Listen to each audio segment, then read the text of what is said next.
Hello ये students, welcome all of you on edu launcher. आज edu launcher में हम कवर करेंगे केमिकल बॉन्डिंग का एक बहुत ही इंपॉर्टेंट टॉपिक और बहुत ही अच्छा एंड आप बोल सकते हो इंटरेस्ट पॉइंट ऑफ व्यू से बहुत इंपॉर्टेंट टॉपिक जिसका नाम है हाइब्रिडाइजेशन। ओके, सो हाइब्रिडाइजेशन एक कोवैलेंट बॉन्डिंग का एक इंपॉर्टेंट थ्योरी है जिसको हम कवर करने वाले हैं। हाइब्रिडाइजेशन क्या होता है और हाइब्रिडाइजेशन की जरूरत क्या है, किस तरीके की हाइब्रिडाइजेशंस होते हैं एंड हाइब्रिडाइजेशन कैसे प्रेडिक्ट करता है ज्योमेट्री को, क्योंकि हाइब्रिडाइजेशन ज्योमेट्री ही बताता है। इसको हम डिटेल में इस क्लास में कवर करेंगे। तो आप अगर 20-30 या जितने भी ड्यूरेशन का ये क्लास होगा देख लेते हैं तो कभी आपको हाइब्रिडाइजेशन में डाउट नहीं आने वाला है। सबसे पहले हम देखते हैं कि हाइब्रिडाइजेशन क्या होता है। हाइब्रिडाइजेशन क्या होगा? तो हाइब्रिडाइजेशन की डेफिनेशन है intermixing of atomic orbitals. Atomic orbitals क्या होते हैं? एटॉमिक ऑर्बिटल्स आपने स्ट्रक्चर ऑफ एटम में पढ़ा होगा, एक 3 dimensional space around the nucleus where probability of finding electron is more. Atomic orbital की सबसे ज्यादा एटॉमिक ऑर्बिटल के अंदर सबसे ज्यादा प्रोबेबिलिटी होती है इलेक्ट्रॉन्स को मिलने की एंड एक 3 डायमेंशनल स्पेस है around the nucleus. Okay, so intermixing of atomic orbital of nearly same energy and produce new orbitals. और यहां बेटा जो न्यू ऑर्बिटल्स मिलते हैं ना उसको हम कहते हैं hybrid orbitals. Produce new orbitals जिसको हम कहेंगे क्या? Hybrid orbitals. This phenomenon is known as hybridization. इसी चीज को, इसी बला को हम क्या कहते हैं? हाइब्रिडाइजेशन। ओके, सो हाइब्रिडाइजेशन में क्या होगा? Intermixing of atomic orbitals of different energy level या नियरली सेम एनर्जी लेवल, लगभग सेम एनर्जी लेवल, थोड़ी सी डिफरेंट रहनी चाहिए, उनको मिक्स कर देंगे हम तो हमें नए तरीके के ऑर्बिटल्स मिलेंगे जिसको हम बोलेंगे हाइब्रिड ऑर्बिटल्स। जैसे इसको एक एग्जांपल से समझते हैं कि हमारे पास 3 लड्डू है बूंदी के और एक लड्डू है हमारे पास रवे का, और हमें सबका फील आना चाहिए, सबको टेस्ट आना चाहिए, बूंदी का भी और रवे का भी, चारों लोगों को। तो हम क्या करेंगे? सभी लड्डू को फोड़ देंगे और सभी लड्डू को मिक्स कर देंगे सारी चीजें, और फिर उसको 4 इक्वल लड्डू बनाएंगे जिसमें बूंदी और रवा या जो भी है वो सबका फ्लेवर आना चाहिए। ओके, इसकी वजह से जो नए लड्डू बने वो तो बूंदी के नहीं थे, सिर्फ बूंदी के नहीं थे, सिर्फ रवे के नहीं थे, उसमें दोनों का टेस्ट आ रहा था। कुछ इसी तरीके से हाइब्रिडाइजेशन होता है जहाँ पे एक S एक P एक S 2 P मिक्स करोगे जिनकी एनर्जी सेम है। ठीक है, आप कभी भी ऐसा नहीं कर सकते हो 1S की मिक्सिंग 2P के साथ, ना ना ये नहीं कर सकते। नियरली सेम एनर्जी लेवल, थोड़ा सा डिफरेंट, थोड़ा सा ज्यादा है चलेगा, बट कंपैरेबल एनर्जी लेवल वहां पे रहना चाहिए। ओके, तो इनकी मिक्सिंग करेंगे और हम क्या करेंगे? हाइब्रिड ऑर्बिटल्स बनाएंगे। अब ये हाइब्रिडाइजेशन की जरूरत क्या पड़ी और फिर हम इसके थोड़े से टॉपिक्स देखते हैं। हमारे पास सवाल यह है, नीड ऑफ हाइब्रिडाइजेशन। तो इसके लिए हम देखते हैं कंपाउंड जिसका नाम है CH4 मतलब मीथेन। तो मीथेन के साथ समस्या क्या थी समझिए। मीथेन में हमारे पास कार्बन है और कार्बन का एटॉमिक नंबर कितना है? 6। कार्बन है 6। Configuration as per the above principle 1s2 2s2 2p2। And अगर यहां देखें हम हाइड्रोजन में तो इसके पास कितने इलेक्ट्रॉन्स है? 1, तो 1s1।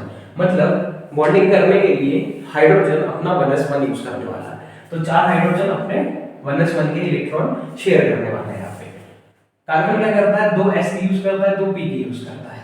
ठीक है, तो ऐसा माना गया कि कार्बन ने अपने 2 इलेक्ट्रॉन्स 2s से यूज किए थे और 2 इलेक्ट्रॉन्स उसने 2p से यूज किए थे, तो 2 उसकी बॉन्ड्स कुछ अलग होंगे। ये मान लेते हैं हम उसने 2s से बनाया था और ये मान लेते हैं हम उसने 2p से बनाया था। ठीक है, तो 2s और 2p के बॉन्ड्स दोनों अलग होंगे। हाइड्रोजन तो बेचारा सबसे करीब है इन टर्म्स ऑफ इलेक्ट्रॉन, उसके पास एक ही इलेक्ट्रॉन है 1s में, उसने हर बार सबको देना है भैया, हम कहां से देंगे, सिर्फ 1s से देंगे। यहाँ पे इसने क्या किया, 2s से उठाया, 2 p वाले से उठाया, तो दोनों बॉन्ड्स देखा गया कि ये चारों बॉन्ड्स जो है वो सेम टू सेम थे, इनकी bond energy bond length same था, ठीक है। ऐसा कैसे हो गया, फिर उसी के आंसर के लिए हमें एक थ्योरी की जरूरत पड़ी कोवेलेंट बॉन्ड पे, जिसका नाम था हाइब्रिडाइजेशन, ठीक है। कि कैसे हो सकता है कि कार्बन ने 2s के चुराए, 2p के चुराए, फिर बॉन्ड बनाया और चारों सेम हो गए, ठीक है। तो उसने क्या किया था, हाइब्रिड ऑर्बिटल्स की फॉर्म में। तो ये नीड थी हाइब्रिडाइजेशन की। यहां से हम अपनी कहानी को आगे बढ़ाते हैं एंड कुछ पॉइंट्स नोट कर लेते हैं regarding to the hybridization. Hybridization में नंबर ऑफ जो हाइब्रिड ऑर्बिटल्स आएंगे, कितने हाइब्रिड ऑर्बिटल्स बनेंगे, number of hybrid orbitals is equal to number of intermixing orbital, जितने मिक्स होंगे उतने ही बनेंगे। याद करो, 3 बूंदे के लड्डू, 1 रवे का लड्डू, मिक्स कर दिया, टोटल कितने लड्डू बने, 4। तो नंबर ऑफ इंटरमिक्सिंग ऑर्बिटल जितने रहेंगे उतने ही हाइब्रिड ऑर्बिटल्स भी बनेंगे, ठीक है। यहाँ पे कौन कौन पार्टिसिपेट कर सकता है, तो यहाँ पार्टिसिपेट कर सकते हैं empty orbitals, empty, full filled and half filled orbitals, orbitals participate in hybridization. Hybridization में ये सभी पार्टिसिपेट कर सकता है, किसी को भेदभाव नहीं है बेटा, ठीक है। देन जो शेप है, जो शेप हमें देखने को मिलता है, किसका शेप देखने को मिलेगा, किसका, हाइब्रिड ऑर्बिटल्स का, वो कुछ इस तरीके से रहता है, ठीक है। जो हाइब्रिड ऑर्बिटल है उसके अंदर आपको एक मिलेगा स्मॉल लूप और एक मिलेगा लार्ज लूप। ये हाइब्रिड ऑर्बिटल की कुछ प्रॉपर्टी इस तरीके से रहती है कि वो ज्यादा स्टेबल रहता है देन पैरेंट जिससे बना है वो, एंड इसका शेप भी अच्छे से रहेगा एज कंपेयर टू जो पैरेंट वाले हैं, ओके। ये कुछ प्रॉपर्टीज हमें देखने को मिल रही है किसकी, हाइब्रिडाइजेशन की। देन और आगे बढ़ते हैं, जो कंसेप्ट ऑफ हाइब्रिडाइजेशन है, concept of hybridization only for sigma bond, sigma bond मतलब single bonds, sigma bonds and lone pairs, sigma bond के लिए और lone pair के लिए रहेगा। bonds इस तरीके से ओरिएंट करेंगे खुद को कि उनका रिपल्शन मिनिमम रहे। bonds orient in such a way that repulsion between them is minimum। इस तरीके से वो खुद को ओरिएंट करेंगे कि उनके बीच में जो झगड़ा हो वो बहुत कम हो, ओके, क्लियर। चल फिर आगे बढ़ते हैं हम। नेक्स्ट है नेम ऑफ हाइब्रिड ऑर्बिटल। जो हाइब्रिड ऑर्बिटल का नेम है, name of hybrid orbital given on the parent orbital। parent orbital मतलब बेटा कौन, जो मिक्स हुए, जो मिक्स होने वाले ऑर्बिटल्स रहते हैं ना पहले, उनको हम बोलते हैं पैरेंट ऑर्बिटल्स, तो उनके ऊपर नाम दिया जाएगा। क्लियर, यहाँ तक सारी चीजें समझ गई, पॉइंट समझ गए होंगे आपको, इसको नोट कर लीजिए, फिर हम टाइप्स ऑफ हाइब्रिडाइजेशन की तरफ बढ़ते हैं।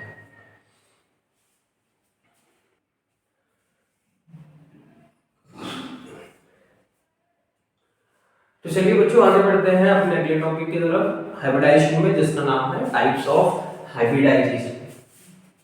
Types of hybridization. देखते हैं कहां से स्टार्ट होता है।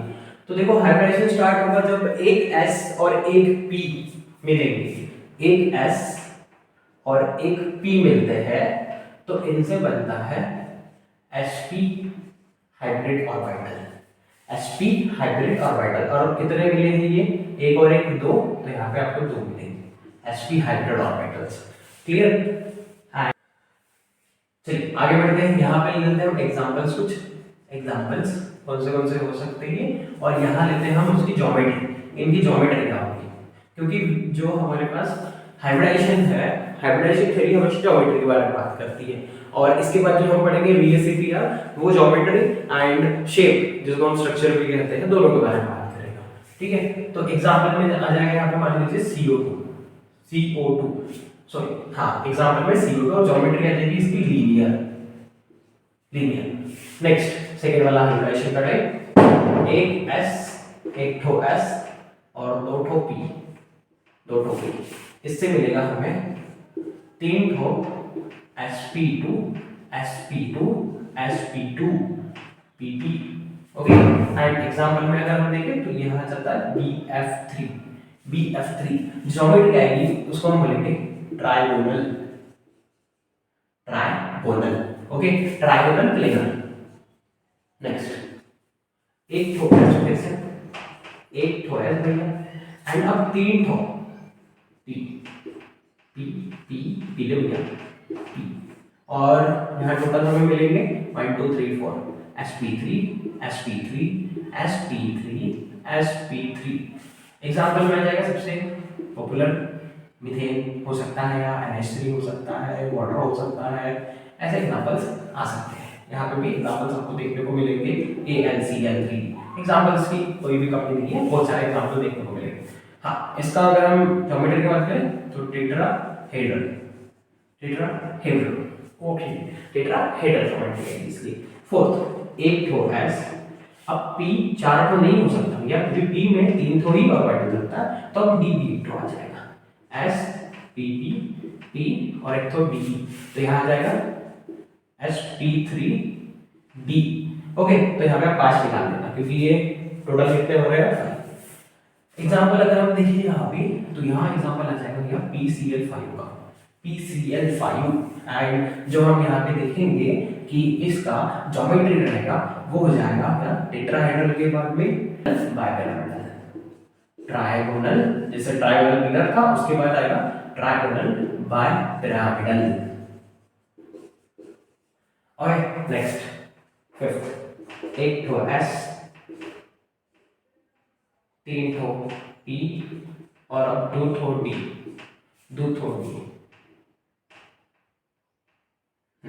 तो यहाँ पे मिलेगा sp3d2।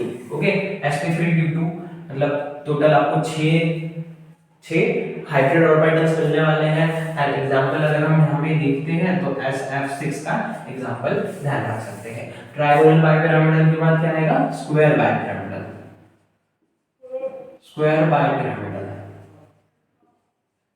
फिर पेंटागोनल बाइपिरामिडल। इसके नेक्स्ट टॉपिक्स में 6 टाइप ऑफ हाइब्रिडाइजेशन इज, एक ठो S, तीन थे और दो ठो D था, हाँ तीन ठो P प्लस D और D, तो यहाँ मिलेगा हमें sp3d3, मतलब टोटल 7 ऑर्बिटल्स मिलने वाले हैं, कितने 7। और यहाँ पे अगर एग्जांपल देखें IF7 का एग्जांपल आएगा, स्क्वायर रिबन पेंटागोनल बाइपिरामिडल। तो यहाँ हमारा hybridization, types of hybridization complete हुआ है। होप आपको टाइप्स ऑफ हाइब्रिडाइजेशन समझ गया होगा अच्छे से। आप प्लीज इसको नोट कर लीजिए, स्क्रीनशॉट लीजिए, फिर हम पढ़ेंगे कि कैसे हम हाइब्रिडाइजेशन निकालेंगे, how to find out hybridization by structure and by formula. अगर हमें एग्जाम में फार्मूला दिया है तो कैसे हाइब्रिडाइजेशन निकालेंगे, ज्योमेट्री कैसे निकालेंगे, ये सारी चीजें देखते चलें।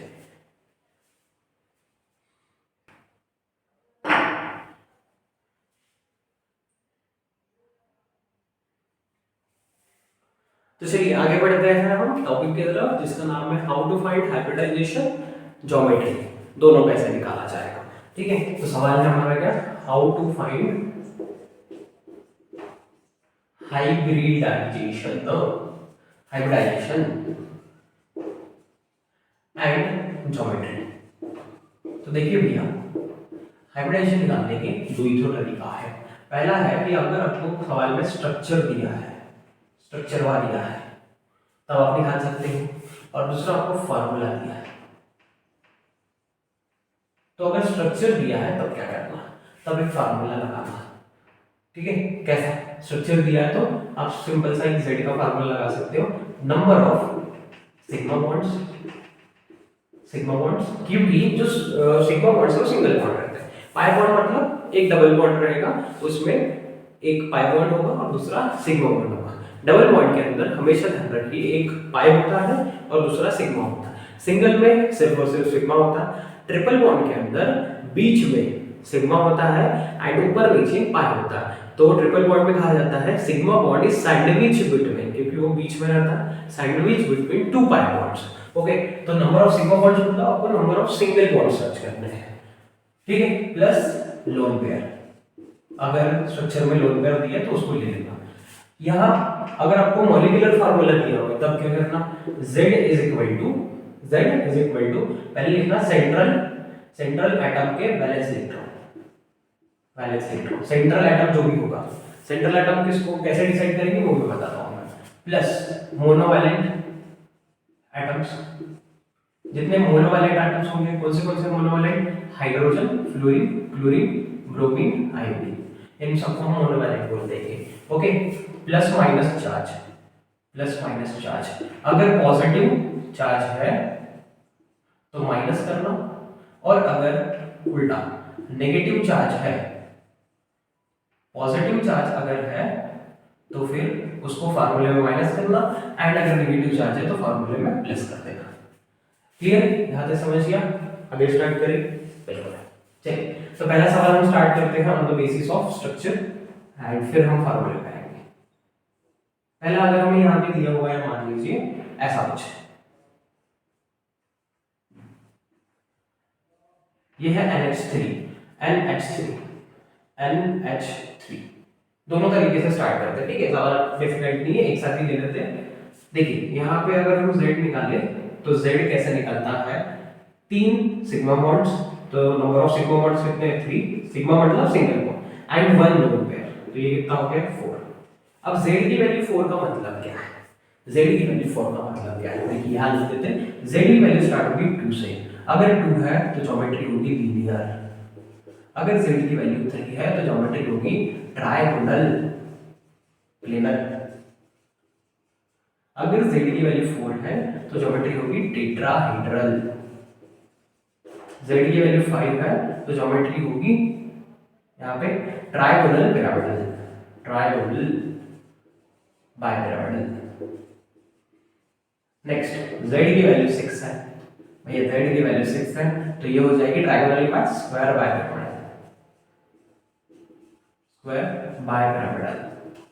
एंड एट लास्ट Z की वैल्यू 7 है तो ये हो जाएगी पेंटागोनल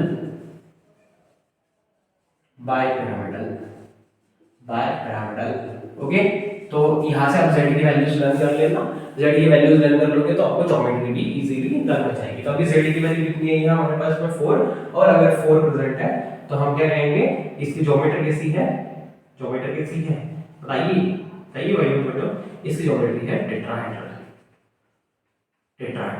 ठीक है, ये तो स्ट्रक्चर दिया था। अगर समझ लो NH3 दिया रहता तब क्या करते, तब ये करते हम फार्मूला लगाते, Z is equal to Ca, central atom कैसे डिसाइड करो, देखो सेंट्रल एटम्स के रूल समझाता हूँ।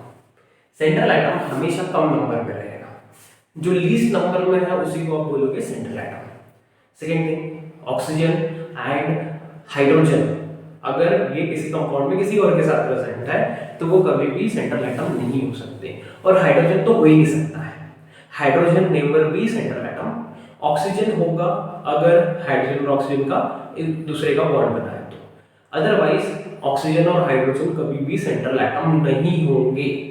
ठीक है, जो सबसे कम है वो होगा, देन सेकंड ऑक्सीजन हाइड्रोजन के अलावा जो बच जाता है वो होगा, ऐसे आप देख लेना। ठीक है, तो यहाँ पे आपको सबसे कम इसमें कौन दिख रहा है, नाइट्रोजन, तो नाइट्रोजन कौन हो गया, सेंट्रल एटम। नाइट्रोजन के सेंट्रल एटम हो गया, ये पता चल गया आपको।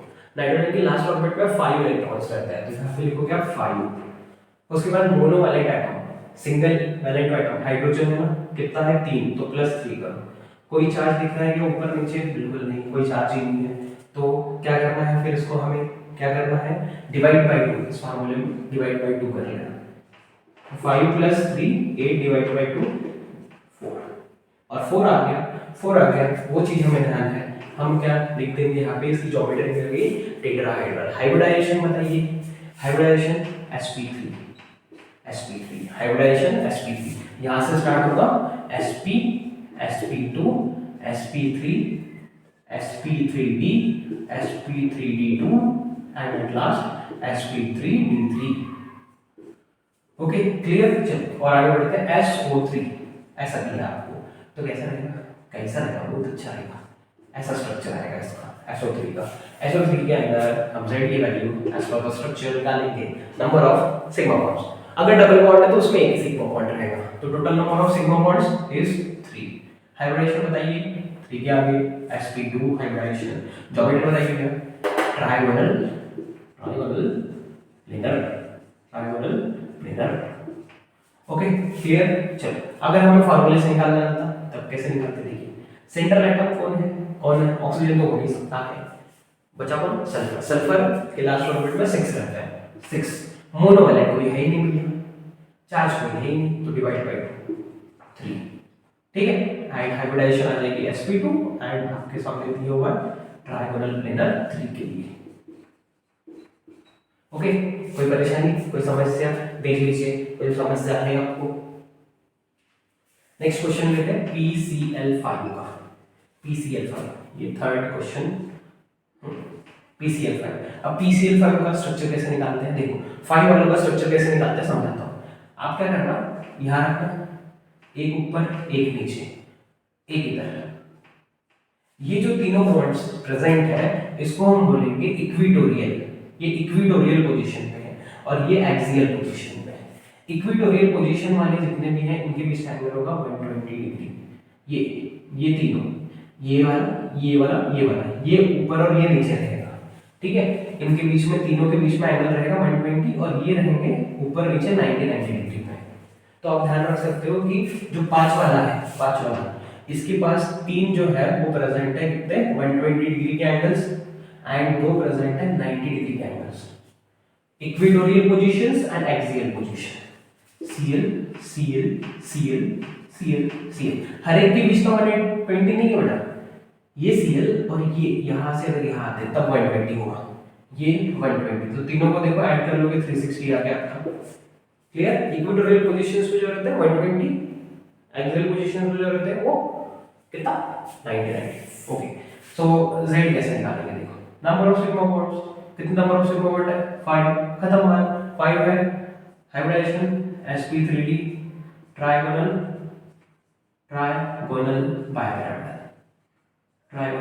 बायपिरामिडल।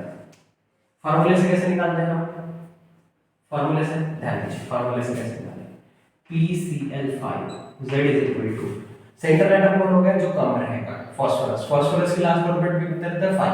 ये चीजें लर्न करनी पड़ेगी, ठीक है। यहाँ नहीं दिख रहा होगा तो मैं यहाँ निकालने की कोशिश करता हूँ, आपको दिखेगा PCl5, तो Z की वैल्यू कितने रहते लास्ट में 5। मोनोवैलेंट क्लोरीन है 5, डिवाइड बाय 2, 5 + 5 10, 10 डिवाइड बाय 2 5, और 5 आ रहा है तो hybridization sp3d and geometry trigonal bipyramid. Okay clear, note कर लीजिए और हम ढेर सारे क्वेश्चंस।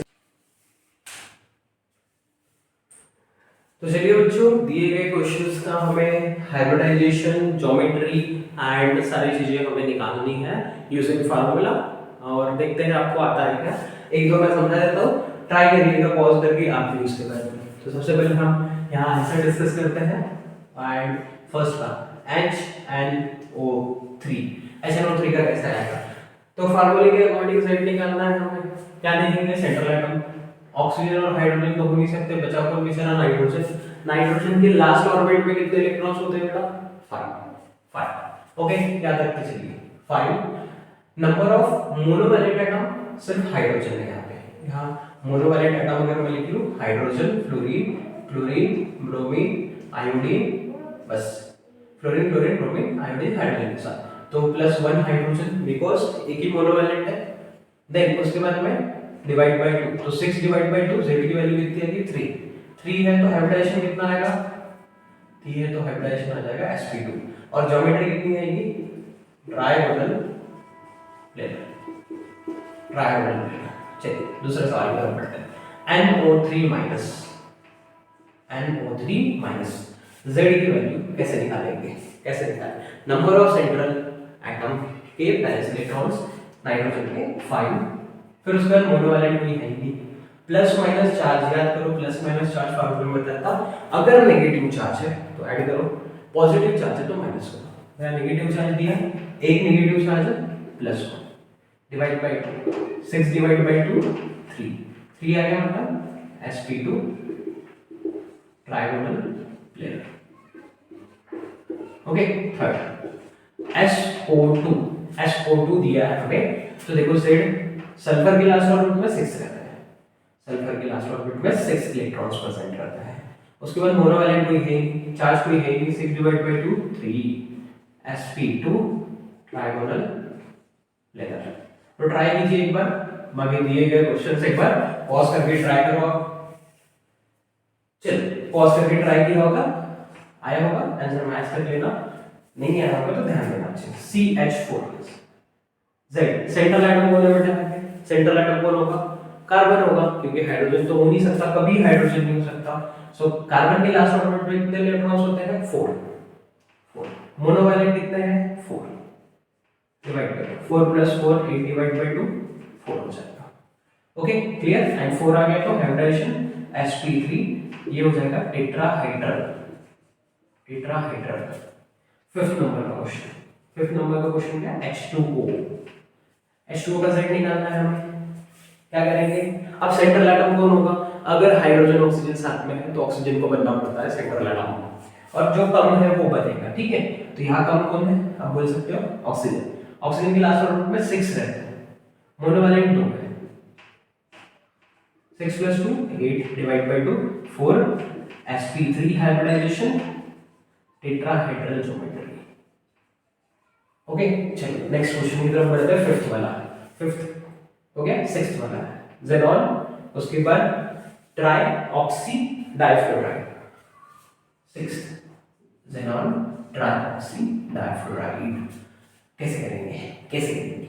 Z सेंट्रल एटम कौन होगा ज़ेनॉन, ज़ेनॉन के लास्ट ऑर्बिट में कितने होते हैं, कितने होते हैं 8, क्योंकि ज़ेनॉन एक नोबल गैस है, तो 8, मोनोवैलेंट कितने 2 डिवाइड बाय 2 कितना हो जाएगा, कितना हो जाएगा 10 + 10 5 अगर आ गया तो sp3d, sp3d, एंड इसका ज्योमेट्री क्या हो जाएगा बताइए,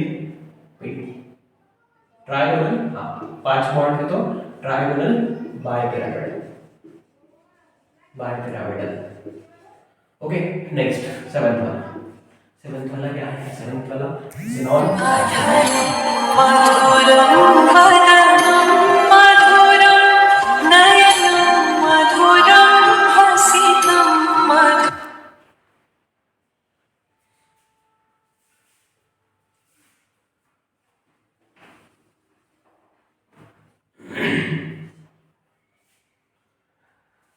नेक्स्ट सेवेंथ वाला क्या है हमारे पास, सेवेंथ वाला ज़ेनॉन डाइफ्लोराइड।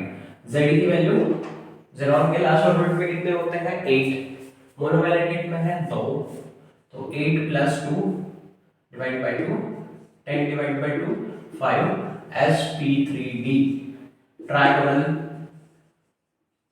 बाइपिरामिडल, ये हो जाएगी इसकी ज्योमेट्री। नेक्स्ट 8th वाला question, xenon मोनोऑक्सी difluoride, xenon मोनोऑक्सी difluoride, Z की वैल्यू कितने हैं 8, ये कितना लास्ट में कितने रहते हैं ज़ेनॉन के 8, याद रखो, 2 फ्लोरीन है 2, तो यहाँ कितना हो जाएगा 10/2 5। Okay hybridization sp3d and trigonal bipyramidal, इसका हो जाएगा ज्योमेट्री, ठीक है क्लियर। देखो जब आप इन सबके अगर बॉन्ड बनाना चाहो तो कैसे बनाओगे, हमेशा ध्यान रखना कि 5 बॉन्ड वाले हैं, 3 रहते हैं इनके इक्वेटोरियल, 2 एक्सियल पोजीशंस, तो ज़ेनॉन बीच में। फिर उसके बाद में यहाँ पे पहले हम देखते हैं लोन पेयर्स अगर आते हैं तो लोन पेयर्स हमेशा इक्वेटोरियल पोजीशन पे देना, और बल्कि ग्रुप्स भी इक्वेटोरियल, तो ऑक्सीजन आ जाएगा यहाँ यहाँ, और ये फ्लोरीन फ्लोरीन, क्लियर। यहाँ पे देखो ज़ेनॉन, और फ्लोराइड कहाँ पे आएगा, तो फ्लोरीन कुछ ऐसा जाता है, क्योंकि रिपल्शन मिनिमाइज होना चाहिए। लोन पेयर्स अगर प्रेजेंट है तो वह ऐसे ही आएंगे, क्लियर। नेक्स्ट अगर इसको देखें हम, एक ऑक्सीजन है और 2 फ्लोरीन है, तो फ्लोरीन फ्लोरीन यहाँ, और यहाँ पे आ जाएगा एक oxygen and lone pair lone pair, clear. 9th question पूरा करते हैं।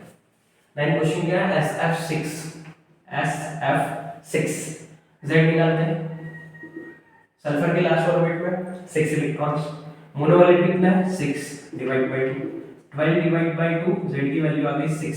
अगर Z की वैल्यू 6 रहती है तो sp3d2, आपको टोटल जोड़ के 6 लाना है, बस इतना है आपको, 3 और 2 5 और 1 6।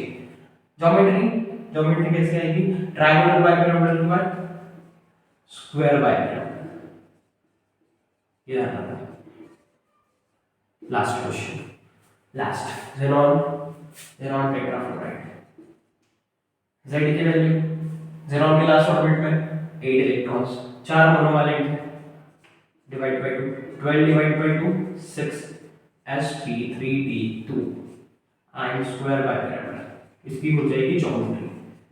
तो आई होप आपको हाइब्रिडाइजेशन से रिलेटेड सारी चीजें अभी समझ गई होगी, आपको कोई डाउट नहीं होगा। 6 बॉन्ड्स अगर आते हैं तो 6 बॉन्ड्स ऐसे निकाले जाएंगे, ये देखो सल्फर बीच में, 4 बॉन्ड्स ऐसे, 2 बॉन्ड्स ऊपर नीचे, ओके। ये 4 बॉन्ड सेम प्लेन में रहेंगे, ये ऊपर ये नीचे रहेगा, क्लियर।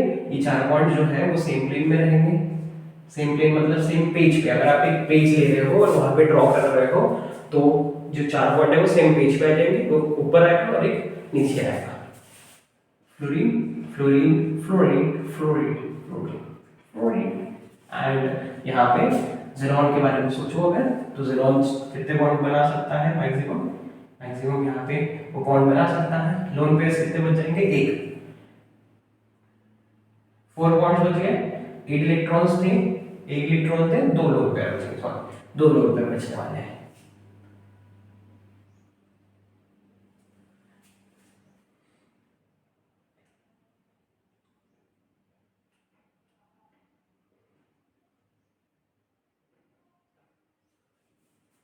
ओके, तो फ्लोरीन चारों तरफ से ओरिएंट कर लेगा उसको, एंड उसके लोन पेयर्स ऊपर नीचे आ जाएंगे अगर 2 लोन पेयर होंगे तो, यहाँ एक और यहाँ एक, fluorine fluorine fluorine and fluorine.